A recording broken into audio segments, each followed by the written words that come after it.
ಜಗತ್ರಿಣಾಂಗಣೇ ಯಸ್ಯ ಸ್ಮರಣಂ ಜಯಕಾರಣಂ ಪಾರ್ಥ ಸಾರಥಯೇ ತಸ್ಮೈ ಗೀತಾಮೃತದುಹೇ ನಮಃ. ಎಲ್ಲರಿಗೂ ನಮಸ್ಕಾರಗಳು. ನಾನಿಂದು ಭಗವದ್ಗೀತೆಯಿಂದ ಸಾಮಾಜಿಕ ಸಾಮರಸ್ಯ ಎಂಬ ವಿಷಯದ ಕುರಿತು ಯಥಾಮತಿ ಮಾತನಾಡಲು ಬಯಸುತ್ತೇನೆ. ಮನೆ, ಮನ, ಜಾನಪದ, ನಗರ ಇವೆಲ್ಲವೂ ಸಮತಾ ದೃಷ್ಟಿಯಿಂದ ಇದ್ದರೆ ಪ್ರಕೃತಿಯೇ ರಮಣೀಯವಾಗಿ ಕಾಣುತ್ತದೆ. ಜನರಲ್ಲಿ ಸಾಮರಸ್ಯ ಬರಬೇಕು ಅಂತಾದರೆ ಪರಸ್ಪರ ಜನರ ಭಾವನೆಯಲ್ಲಿ ಸಮರಸ ಬರಬೇಕು. ಧಾರ್ಮಿಕ ದೃಷ್ಟಿಯಿಂದ ಜನಮಾನಸದಲ್ಲಿ ಏಕತೆ ಮೂಡಬೇಕು. ಅದಕ್ಕಾಗಿಯೇ ಜಗಜ್ಯೋತಿಯನ್ನು ಬೆಳಗಿಸಲು, ಸಮಾಜವನ್ನು ಸನ್ಮಾರ್ಗದಲ್ಲಿ ಮುನ್ನಡೆಸಲು ಭಗವದ್ಗೀತೆ ಎಂಬ ಪರಮ ಪವಿತ್ರವಾದ ಗ್ರಂಥ ಭಗವಾನ್ ವ್ಯಾಸರಿಂದ ಪ್ರಣೀತವಾದದ್ದು. ಸ್ವರ್ಣವಲ್ಲಿ ಶ್ರೀಗಳು ನಡೆಸುತ್ತಾ ಇರುವ ಭಗವದ್ಗೀತಾ ಅಭಿಯಾನದ ಧ್ಯೇಯ ವಾಕ್ಯವೇನು? ಕ್ಷುದ್ರಂ ಹೃದಯ ದೌರ್ಬಲ್ಯಂ ತ್ಯಕ್ತೋತ್ತಿಷ್ಠ ಪರಂತಪ. ಯಾವೊಬ್ಬ ಮಾನವನು ಕೂಡ ಜೀವನದಲ್ಲಿ ಅಸಹಾಯಕನಾಗಿ, ಆರ್ತನಾಗಿ ದೌರ್ಬಲ್ಯವನ್ನು ಹೊಂದಬಾರದು. ಸಂಕಷ್ಟದಲ್ಲಿ ಇದ್ದವರನ್ನು ಉದ್ಧರಿಸಬೇಕು. ಇದೇ ಇದರ ಸಾರ. ಭಾವನಾತ್ಮಕವಾಗಿ ಏಕತೆ ಮೂಡಬೇಕು. ಭೌಗೋಳಿಕ ಅಂತರ, ಪ್ರಾಕೃತಿಕ ಅಂತರ, ಜನಾಂಗದ ಅಂತರ, ಆಚಾರ ವಿಚಾರ ವೇಷಭೂಷಣಗಳ ಅಂತರ ಇವೆಲ್ಲವೂ. ಆದರೂ ಏಕತೆ ಬರಬೇಕು ಅಂತಾದರೆ ಸ್ವಕರ್ತವ್ಯವನ್ನು ಬಿಡಬಾರದು.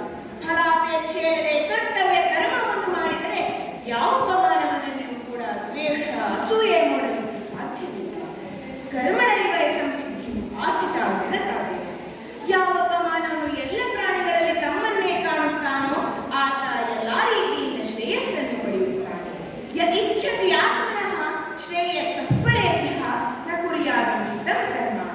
ಜೀವನದಲ್ಲಿ ತಮಗೆ ಸುಖ ಸಮೃದ್ಧಿ ಸಿಗಬೇಕೆಂದಾದರೆ ಪರರಿಗೆ ಕೇಡನ್ನು ಬಯಸಬಾರದು. ಗೀತೆಯ ಸಾರವೇ ಇದು. ಸರ್ವತ್ರ ಸಮಭಾವನೆ. ಸುಖ ದುಃಖೇ ಸಮೇ ಕೃತ್ವ ಲಾಭಾಲಾಭವು ಜಯಾಜಯವು. ಮಾಡುವ ಕೆಲಸಕ್ಕೆ ಲಾಭ ನಷ್ಟಗಳ ಯೋಚನೆ ಬರಬಾರದು. ಸುಖ ದುಃಖಗಳನ್ನು ಸಮವಾಗಿ ಕಾಣುತ್ತಾ ಸಮಾಜದಲ್ಲಿ ಬದುಕಬೇಕು. ಸಮಾಜದಲ್ಲಿ ಸಾಮರಸ್ಯ ಬರಬೇಕು. ಇದು ಎಲ್ಲರ ಬಯಕೆ. ಆದರೆ ತಮ್ಮನ್ನು ತಾವು ಸುಧಾರಿಸಿಕೊಳ್ಳುವುದಿಲ್ಲ. ಇದೇ ಸಮಾಜದಲ್ಲಿ ಭಿನ್ನತೆಗೆ ಪ್ರಧಾನ ಕಾರಣ.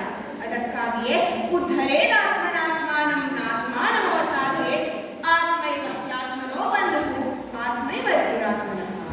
ನಮ್ಮ ಉದ್ಧಾರ, ನಮ್ಮ ಸುಧಾರಣೆ ಇವೆಲ್ಲವೂ ನಮ್ಮಿಂದಲೇ ಆಗಬೇಕು. ನಮ್ಮಲ್ಲಿರುವ ಕಾಮ, ಕ್ರೋಧಾದಿ ಅರಿಷಟ್ ವರ್ಗಗಳನ್ನು ಬಿಡಲು ಪ್ರಯತ್ನಿಸಬೇಕು. ಮನೋಧೈರ್ಯವನ್ನು ಕಳೆದುಕೊಳ್ಳಬಾರದು. ಲೀಲಾ ನಾಟಕ ಸೂತ್ರಧಾರಿಯಾದಂತಹ ಭಗವಂತನು ಹೇಳಿದ್ದೇನೆಂದರೆ ಚಾತುರ್ವರ್ಣ್ಯಂ ಮಯಾ ಸೃಷ್ಟಂ ಗುಣಕರ್ಮ ವಿಭಾಗಶಃ ತಸ್ಯ ಕರ್ತಾರತ್ಮಾಂ ವಿದ್ಧಿ ಕರ್ತಾರಮವ್ಯಂ ಎಂಬುದಾಗಿ ಬ್ರಾಹ್ಮಣ, ಕ್ಷತ್ರಿಯ, ವೈಶ್ಯ, ಶೂದ್ರ ಎಂಬ 4 ವರ್ಣಗಳನ್ನು ಕರ್ಮ ಮತ್ತು ಸತ್ವ ರಜತಮ ಗುಣಗಳ ಆಧಾರದ ಮೇಲೆ ಸೃಷ್ಟಿಸಿದ್ದೇನೆ. ಇವುಗಳ ಕರ್ತೃ ಭಗವಂತನೇ ಎಂದಾದ ಮೇಲೆ, ಎಲ್ಲರೂ ಭಗವಂತನ ಸಂತತಿಯೇ ಎಂದಾದ ಮೇಲೆ ಮೇಲು ಕೀಳು ಭಾವನೆ ಎಷ್ಟರ ಮಟ್ಟಿಗೆ ಸರಿಯಾಗಬಹುದು? ಅದಕ್ಕಾಗಿಯೇ ಎಲ್ಲರೂ ಭಗವಂತನ ಆದೇಶದಂತೆ ಸಹಜಂ ಕರ್ಮ ಕೌಂತೆಯ ಸದೋಷವನ್ನತ್ಯಜೇತೆಂಬಂತೆ ತಮ್ಮ ತಮ್ಮ ಕರ್ತವ್ಯವನ್ನು ನಿಷ್ಠೆಯಿಂದ ಮಾಡತಕ್ಕದ್ದು.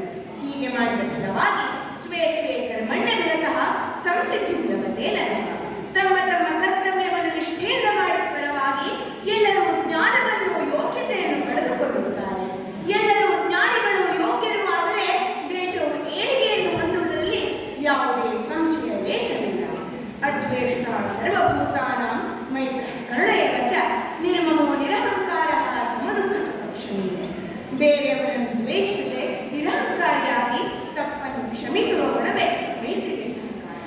ಆದರೆ ನಮ್ಮ ದೇಶದಲ್ಲಿ ಹಲವಾರು ಜಾತಿ, ಮತ, ಪಂಥಗಳಿರುವ ಕಾರಣ ನಮ್ಮಲ್ಲಿ ಭೇದ ಭಾವ ತುಂಬಿಕೊಂಡಿದೆ. ಅದನ್ನು ದೂರ ಮಾಡಬೇಕು ಅಂತಾದರೆ ನಮ್ಮ ಚಂಚಲವಾದ ಮನಸ್ಸನ್ನು ವಿಸ್ತರಿಸಿಕೊಳ್ಳಬೇಕು. ಮನ ಏವ ಮನುಷ್ಯಾಣ ಕಾರಣಂ ಬಂಧ ಮೋಕ್ಷಯೋಗು. ಮನುಷ್ಯನ ಜೀವಿತಕ್ಕೂ ಮೋಕ್ಷಕ್ಕೂ ಮನಸ್ಸೇ ಕಾರಣ. ವಿಶಾಲವಾದ